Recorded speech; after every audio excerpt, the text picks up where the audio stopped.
Hello there, yes. Well, we made it to the weekend. Not entirely unscathed, as I've got one of those kind of low-level sniffles that are just annoying at this time of year. Whoever invented autumn terms definitely needs a good talking to. Anyway, talking of schools, the news delighting nobody from the last 48 hours is that the government might finally, eventually, possibly, just about, might do, bring in trans guidance to schools by the end of the year. It is late November, but anyway, there are still, I don't know, what, 4 weeks to go, roughly 3 weeks to go before everything stops, so you never know. Hold your breath, don't. Anyway, yes, so all of the usual 10% of transphobes in the country are jumping up and down about this and are saying exactly what should happen, and indeed have launched a new petition which, as of this morning, is up to 2,300 signatories. Hold a statutory public inquiry into gender identity, ideology and queer theory, yes, which I think is very important because we all know that government inquiries will always come out with exactly what you want them to. Still, please do sign it. 2,300. They're going to need all the help that they can get because, as I keep pointing out, no one signs these things. The actual number of people involved is tiny. Oops. Anyway, talking of tiny numbers, 10% of all the vicious transphobes in the country, we've got Maya, who, yes, has outlined exactly the way that this non-ban, as she puts it, come back to that, is going to work in schools as far as she can see it. And I think it's well worth it. She tweeted this yesterday, unpacking what she's saying, because everything will become clear, which is why I'm going to urge you to, sign the petition, obviously. Anyway, let's look at what she was saying about exactly what will happen in clear sex-based language, as she puts it. The question is not whether schools should ban social transition, but whether they should recognise it. Now, I bet you're thinking, well, that's very clear. So we're not going to ban social transition, we're just not going to recognise it. Okay then. What does that mean? Think about it. How do you not recognise something legally in a school context? Presumably that would be banning it, wouldn't it? I think it might, actually. But obviously she knows what that means. I mean, I personally don't. But anyway, we're not going to ban it, but we will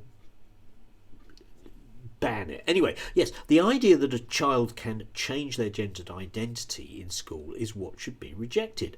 Okay then, so you're not going to ban it, but at the same time, you're going to reject it. I think. Is that it? Right, okay. So they can't change their gender identity in school because, I mean, as far as I can make out with the whole problems between Kemi and the education department in cabinet is that that's technically illegal. And if parents do give their consent, then that's going to be it. I don't know how you can reject something that is going to be legally allowed. I don't know. I just really don't know what on earth either of those two sentences mean. But never mind, we've got another 2 tweets to come, so I'm sure it'll become very clear. So the government cannot ban children changing their name or girls wearing trousers or having short hair. You'll notice there that's just about girls. So presumably they'll be allowed to ban boys from having long hair and wearing skirts. Yes? Yeah, they cannot ban them from changing their name, which is probably a good thing because, for teaching for probably at least a couple of decades has actually worked on the basis that we call children what they want to be called. It's just one of those kind of vaguely polite things, if you like. Anyway,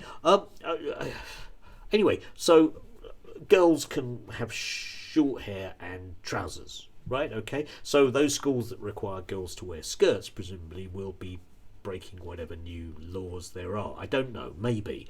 Anyway, what it can do is tell schools that girls cannot become boys and schools should use ordinary, clear-based sex language and school rules. Okay, ordinary, clear-based sex-based language, presumably, is pronouns, so that's he and she. Okay, great. I don't know what ordinary is, though. Do you mean that if somebody has a birth certificate which says something, that they have to stick, teachers will have to stick, remember that whole thing about we're not banning something, but teachers would have to stick to that, yes? And despite what anyone might want to be called, even though you're going to allow that, or not, as the case may be.